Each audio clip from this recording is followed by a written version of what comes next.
Salam, salam sehat bagi saudara-saudara yang dikasihi oleh Tuhan Yesus Kristus. Di mana saja kita berada, saya harap kita semua dalam keadaan yang sehat.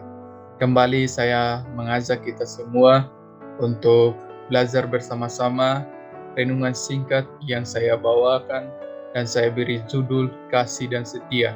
Ayat referensinya terdapat di buku Amsal 3, ayat 3 hingga ayat yang keempat. Tetapi sebelumnya saya akan bagikan hal-hal penting mengenai buku Amsal ini.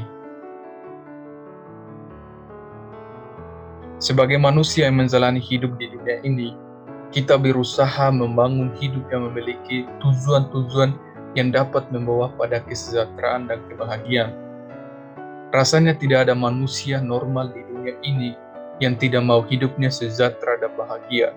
Hidup sejahtera dan bahagia dapat kita sebut sebagai hidup yang diberkati, mengalami kepenuhan dari segi jasmani maupun spiritual.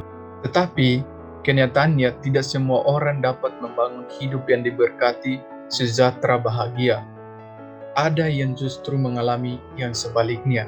Hidup terasa gersang, tak ada warna. Hidup menjadi tawar dan hambar. Nah, apakah yang sebenarnya terjadi? Apakah karena kita sendiri yang salah memahami apa arti hidup? Ataukah kita tidak cukup berusaha untuk hidup bahagia? Bisa saja kedua-duanya, dan disinilah penting hikmat atau kebijaksanaan dalam hidup.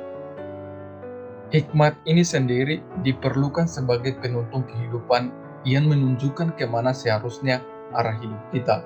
Apakah yang harus kita lakukan dalam hidup ini, bagaimana melakukannya, dan sebagainya. Supaya apa yang kita jalani dan lakukan memiliki tujuan yang jelas, yaitu hidup yang diberkati, sejahtera, dan berbahagia. Jadi tujuan kitab Amsal seperti yang ditegaskan dalam Amsal pasal 1 ayat 2 hingga ayat 7 untuk memberi hikmat dan pengertian mengenai pola hidup bijaksana, berpegang pada kebenaran, jujur, adil, dan tulus, sehingga ada bekal bagi mereka yang belum berpengalaman.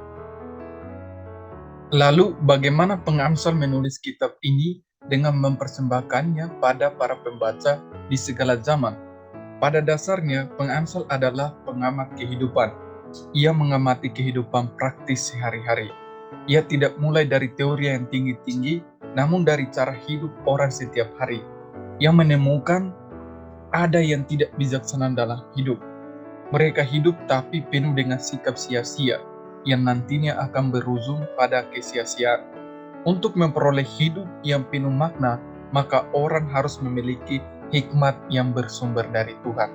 Jadi kita udah mendapat informasi penting melalui buku Amsal ini, yaitu ketika kita membaca buku Amsal ini akan memberi kita hikmat dan pengertian.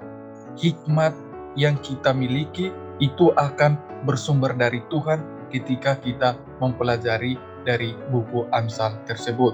Dan bukan hanya hikmat dan pengertian yang kita dapat, tetapi kita juga akan memiliki damai, sejahtera, dan bahagia di dalam kehidupan kita sehari-hari. Kembali, saya akan membahas judul renungan, yaitu Kasih dan Setia. Ayatnya terdapat di Amsal 3 ayat 3 dan juga ayat yang keempat. Saya baca, "Janganlah kiranya kasih dan setia meninggalkan engkau. Kalaukanlah itu pada lehermu, tuliskanlah itu pada loh hatimu.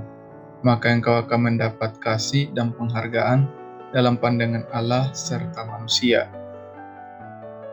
Hidup yang penuh kasih dan setia haruslah juga menjadi tanda dari kehidupan berhikmat.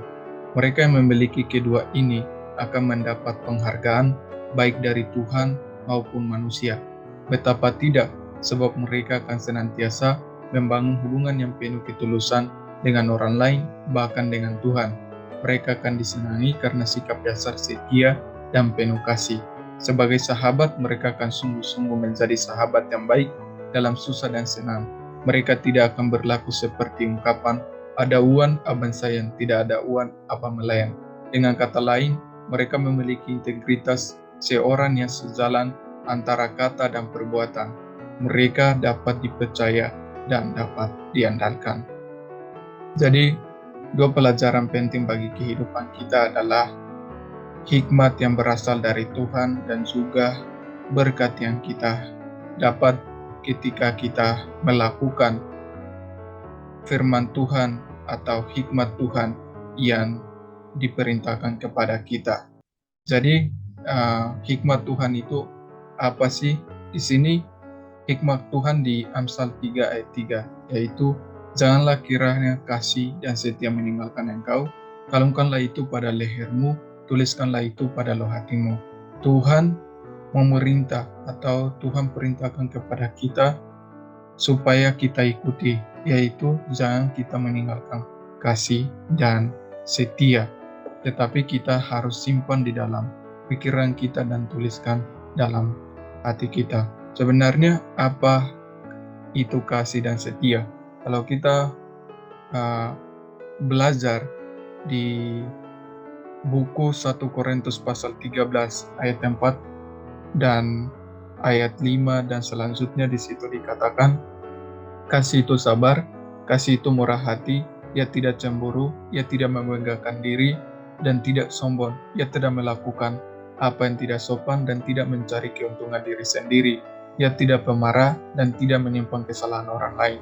Ia tidak bersukacita karena ketidakadilan, tetapi karena kebenaran. Jadi, kita harus tetap konsisten atau komitmen untuk melakukannya itu. Dan kita harus selalu tanamkan dalam pikiran dan tuliskan dalam hati kita, supaya dalam kehidupan kita setiap hari kita melakukannya. Agar apa? Agar kita mendapatkan berkat. Berkat itu berupa apa? Kita akan mendapatkan kasih dan penghargaan dalam pandangan Allah serta manusia.